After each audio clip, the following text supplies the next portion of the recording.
está aquí en la línea, ya está con nosotros en estos momentos y trae temas muy, muy importantes en materia internacional. Antes de que vayamos a esos temas, querido Jesús, pues te saludo con muchísimo gusto hasta allá, hasta la Universidad Autónoma de Baja California, donde impartes una cátedra fantástica en relaciones internacionales como el experto que eres. Y antes de que vayamos a los temas programados, ¿por qué no hablamos rápidamente de lo que va a pasar hoy, del voto que se ejercerá en el Congreso de los Estados Unidos, en la Cámara de Representantes para el juicio político de Donald Trump? Te saludo primero. ¿Cómo estás, Jesús? ¿Qué tal, Antonio? Muy buenos días a ti, a todo el equipo de Sin Censura, a la amable audiencia que no deja de apoyar este importante proyecto alternativo. Muy contento y por supuesto entramos a los temas que tú me digas. Vamos, ¿qué te parece primero con este tema importante?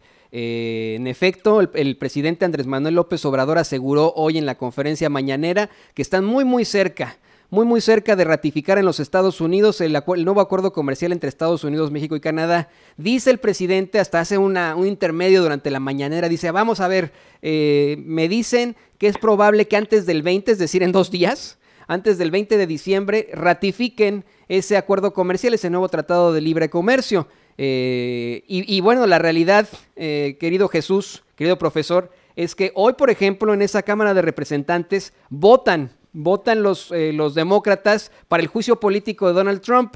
Y de ahí, pues bueno, tenemos eso hoy, que seguramente será sí al juicio político. Tenemos solamente mañana y el viernes. ¿Cómo ves este panorama, profesor? Pues mira, Antonio, como su nombre lo dice, efectivamente es un juicio político. Hoy se aprueban 2 artículos, o se aprueban 2 proyectos, 2 resoluciones para iniciar este juicio político. Uno va a ser por abuso de poder del presidente para beneficio personal, y otro va a ser por obstruir las acciones y las funciones del Congreso. Esto es grave en la medida que se violenta, digamos, la institucionalidad tanto del Poder Ejecutivo, en este caso de la institución estadounidense llamada presidente, de que independientemente de quien esté en el cargo, es una institución muy respetada y es la institución que históricamente ha servido para cohesionar a el pueblo estadounidense en torno a la figura de un liderazgo, no importa si es demócrata o republicano. En ese orden de ideas, el segundo punto, el de la obstrucción de las funciones y de las acciones del Congreso, pues también es muy importante porque cuando uno visita, por ejemplo, el Congreso de los Estados Unidos en Washington, hay una frase muy importante que está a la pura entrada que dice out of many one, que significa de entre tantos somos, o sea, dentro de la diversidad somos uno. Y esto implica la autonomía de los diferentes poderes para equilibrar. Ese es, de hecho, es el lema absoluto de la Unión Americana de los Estados Unidos, que en efecto lo hacen en latín, pluribus unum, ¿no? De muchos, exacto, todos, ¿no? Sí, perdón que te interrumpa, profesor, pero es una frase que verdaderamente hay que tenerla muy en el corazón. Justamente, sí, totalmente de acuerdo. Y justamente, Antonio, por esta diversidad y por esta complejidad política multifactorial y de muchos intereses de las diferentes sociedades y generaciones y clases sociales, razas que componen esta gran nación que es Estados Unidos, es tan importante que las instituciones se respeten para equilibrar los poderes. Entonces, Trump, en términos jurídicos, sí, por supuesto que comete una falta gravísima, que es utilizar una institución muy respetada en Estados Unidos para beneficiarse políticamente siguiendo sus aspiraciones presidenciales de reelección, pero luego comete un segundo error.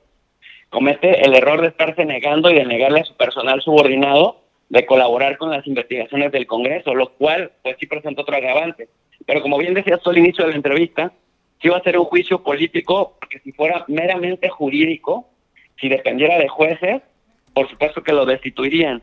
Pero como es político, entonces, ahora que se aprueba, pasa al Senado y ahí los senadores van a fungir como jueces, los fiscales van a ser los congresistas, y así sucesivamente vamos a tener toda la cuestión política. Probablemente, como hemos venido adelantando, en el Senado la mayoría de senadores pues son republicanos y no estamos seguros si los 2 independientes que no son demócratas vayan a votar en contra de una postura demócrata, que en este caso son 45 más 2 independientes. Necesitan 20 republicanos para que se pueda destituir al presidente. Sí, Me parece que ahí lo van a atorar. Sí, pero sí es muy importante y queda registrado en la historia de Estados Unidos que este presidente de esta generación, de esta época republicano, fue llevado a juicio político. No, y tienes toda la razón, no lo había pensado de esa forma, Jesús, de cómo es que si fuera un juicio, vamos, judicial, por decirlo así, si fuera un proceso judicial, sí lo destituirían, pero es un juicio político, se necesitan 67 votos en un Senado de 100 senadores, de 100 puestos, en un Senado repleto de republicanos, y como bien lo mencionas, pues necesitarían de 20 senadores que se unan a la causa. Sí. Imagínese usted. Sí, exactamente. Y no lo vemos así. Vemos que los senadores en los Estados Unidos siguen ciegamente al presidente Donald Trump. Esa es una de las realidades, Jesús. Oye, Antonio, pero no lo hacen porque le tengan lealtad, o porque le tengan cariño, o porque le tengan aprecio.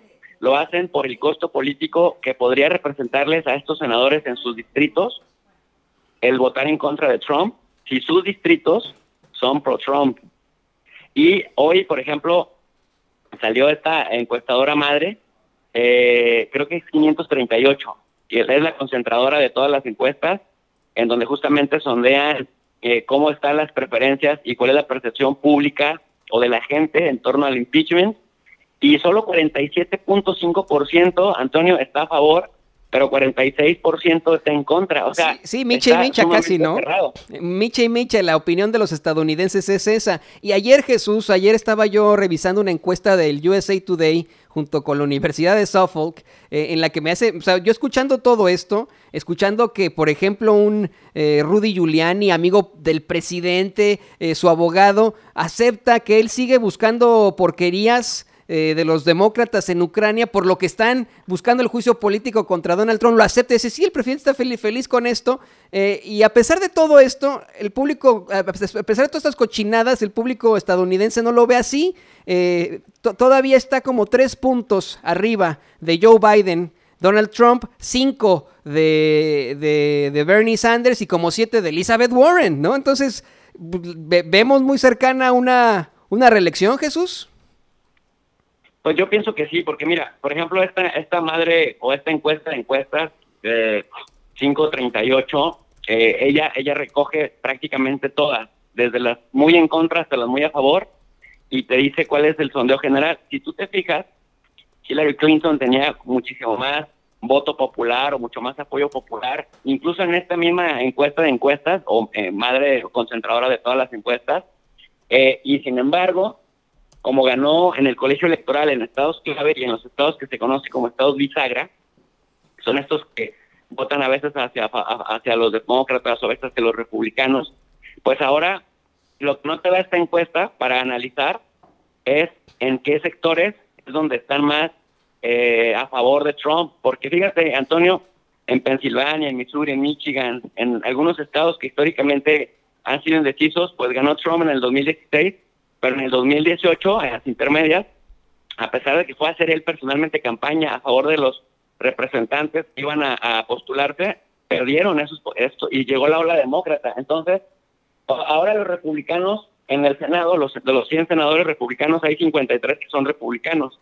Muchos aseguraron que si la votación fuera secreta, tendrían bastantes razones para votar en contra de Trump y destituirlo, porque le hacía más perjuicio al Partido Republicano que beneficio. Sin embargo, si muchos de estos republicanos que no están simpatizando con Trump abiertamente ven que su distrito sí simpatiza con Trump, entonces van a votar a favor de Trump para que no lo destituyan.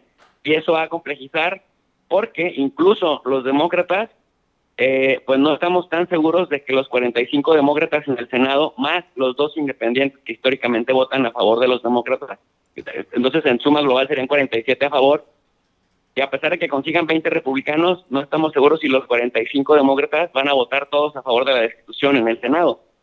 También van a sondear en sus distritos, sobre todo aquellos senadores que vengan de estados bisagra, que son estados de no voto duro, sino de voto que le llaman el smart vote, que es van a votar de acuerdo a las circunstancias. Entonces, recordemos que a diferencia de México o de los presidencialismos latinoamericanos, en Estados Unidos los senadores no tienen tanta dependencia de su presidente porque más bien van más hacia su propio voto y a su propia reelección, ¿no? Así es un tema larguísimo, interesantísimo y que tenemos que estar muy pendientes como mexicanos porque también tiene mucho reflejo en lo que pasa en México en estos momentos.